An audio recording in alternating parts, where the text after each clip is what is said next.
So after a couple of days of playing with the Enforcer class, what I realised rather quickly is just how much of a complete beast the SA-58 is. In fact, I would say it's one of the best weapons in the game, definitely in the top 5, and this is the main reason why I'll be reviewing it today. I just want to point out as well, is it just me, or is the criminal side weapon simply better than the police side? There seems to be quite a few weapons that I much prefer over the police variants.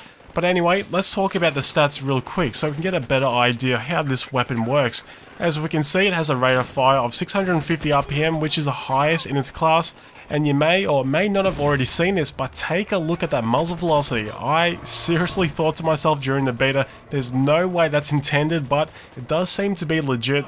It has a completely insane muzzle velocity of 840 meters per second. I don't think I've ever seen a weapon in a Battlefield game in a very long time that's had such a fast muzzle velocity. It's also got a really big damage model as well, 43 upfront damage all the way to 20 meters and dropping down to 24 at 50 meters. It has one of the quickest tactical reloads at 1.8 seconds, its empty reload time is also rather quick but not the quickest in its class. It's got high side-to-side recoil, but with such a low rate of fire you can barely even tell. The main issue with these guns is vertical recoil, however, it's pretty damn high. Almost to the point a couple of times before I unlocked any barrel attachments, I would actually run out of space on my mouse pad when countering its recoil, though it's a good thing it has a very low first shot multiplier just like the others.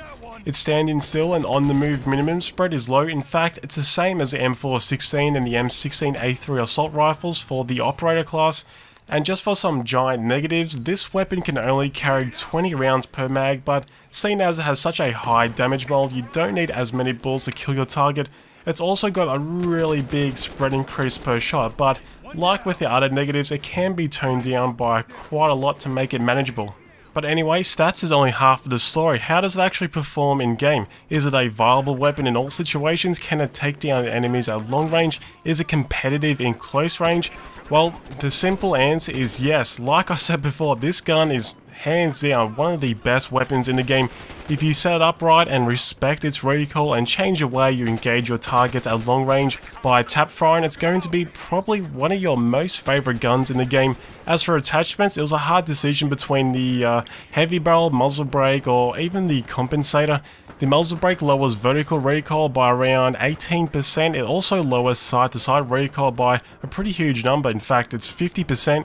The heavy barrel lowers vertical recoil by 20%, so a little more than the muzzle brake. It also lowers side-to-side recoil by a tiny amount as well. It also lowers your standing still spread, which is always a plus, but not that effective on this particular weapon.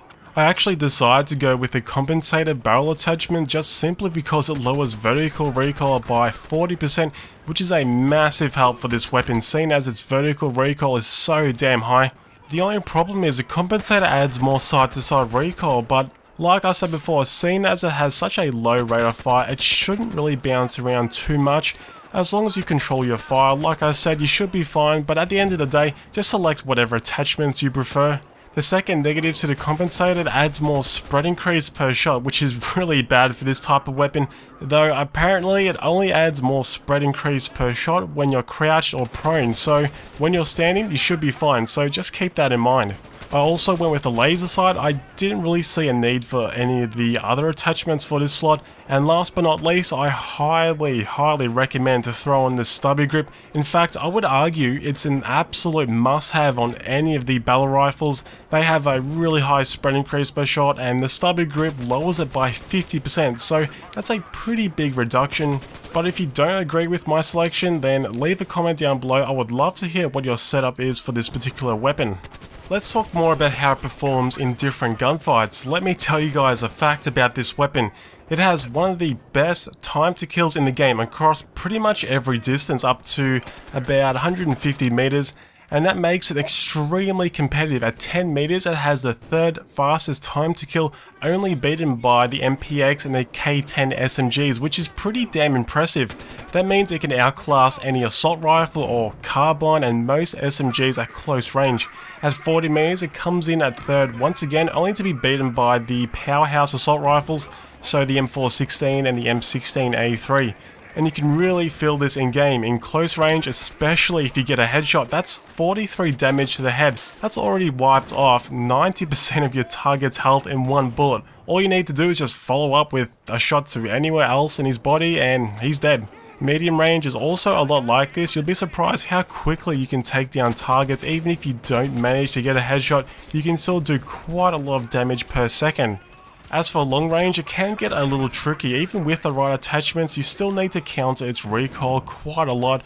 You do get used to it though in time. After a good 2 days of using it, I felt pretty confident with this weapon. I did get into the habit of doing 2-round bursts at medium range to make sure every bullet is going to be accurate. Even with the Stubby Grip that heavily lowers its spread increase per shot, the bullets can still get a little bit wild if you really let it go mag dump, so really wouldn't recommend that unless you're fairly close to your target. And staying with the long ranges, one feature of this weapon you're absolutely going to fall in love with. Like I said before, it's 840 meters per second muzzle velocity. I actually thought to myself, maybe the data is wrong on Synthic. I tried to shoot targets at long range as much as possible while they're moving to test out how quickly the bullet can land. And when comparing to other weapons, I could definitely tell a difference. If you point and aim at a target, even if they're quite a long distance away, that bullet will hit them almost every time a split second later, assuming you have the accuracy. Overall though, I highly recommend to try it out. I know at the start for some players it will seem impossible to control, but once you get some attachments and you get used to it, you'll soon realise just how quickly you can shred people apart. You can outclass so many weapons in the game, which is a massive help, especially in Hardline, seen as most of the time you're either in close or medium range gunfights. Hollywood Heights and the Block are very small maps, so you're really going to need a weapon that can be competitive in close range, which the SA-58 can handle perfectly fine.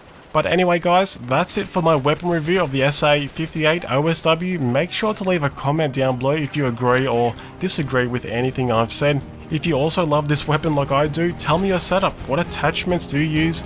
Thanks for watching, and I'll see you in the next video.